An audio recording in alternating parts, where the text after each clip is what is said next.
झन तो जाबे डोंगारी पहाड़ बिना जोड़ी के ओ, झन तो जाबे डोंगारी पहाड़ बिना जोड़ी के ओ, बिना जोड़ी के ओ, बिना जोड़ी के ना, बिना जोड़ी के ना, बिना जोड़ी के ओ, झन तो जाबे डोंगारी पहाड़ बिना जोड़ी के ना, झन तो जाबे डोंगारी पहाड़ बिना जोड़ी के ओ।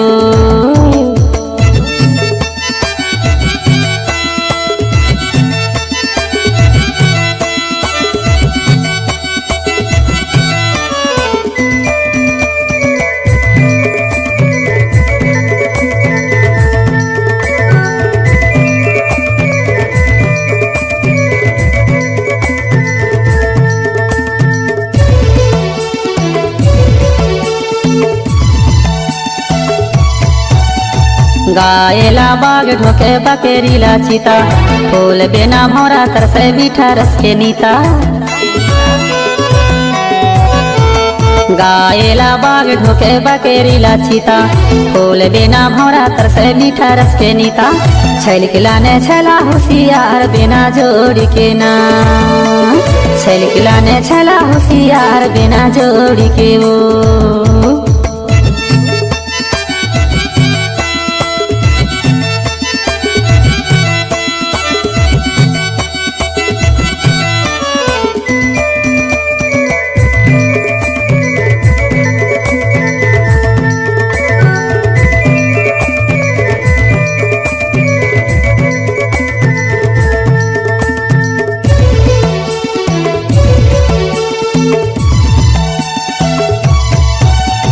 पंख बिना पंछी तरसे जल बिना यमीना, झन जाबे अकेला गोरी मान ले मुर्ते कहना। पंख बिना या पंछी तरसे जल बिना यमीना, झन जाबे अकेला गोरी मान ले मुर्ते कहना। कैसे आगे जमाना बेकार बिना जोड़ी के ओ, झन तो जाबे डोंगारी पहाड़ बिना जोड़ी के ओ।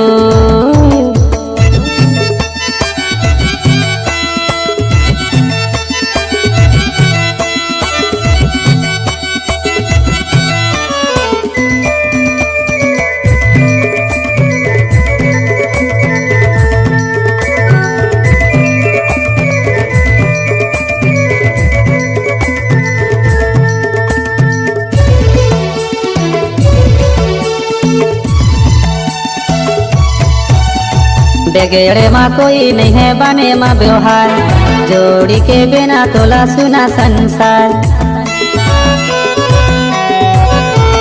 बेगेड़े माँ कोई नहीं है बने माँ व्यवहार, जोड़ी के बिना तोला गोरी सुना संसार। चारी चुगली झूठी है लाबार बिना जोड़ी के वो, झन तो जाबे डोंगारी पहाड़ बिना जोड़ी के ना, बिना जोड़ी के ना, बिना जोड़ी के वो, बिना जोड़ी के ना, बिना धानी के ना, झन तो जाबे डोंगारी पहाड़ बिना जोड़ी के वो, झन तो जाबे डोंगारी पहाड़ बिना जोड़ी के ना, झन तो जाबे डोंगारी पहाड़ बिना जोड़ी के ना, झन तो जाबे डोंगारी पहाड़ बिना जोड़ी के ना, झन तो जाबे डोंगारी पहाड़ बिना जोड़ी के ना, झन तो जाबे डोंगारी पहाड़ बिना जोड़ी।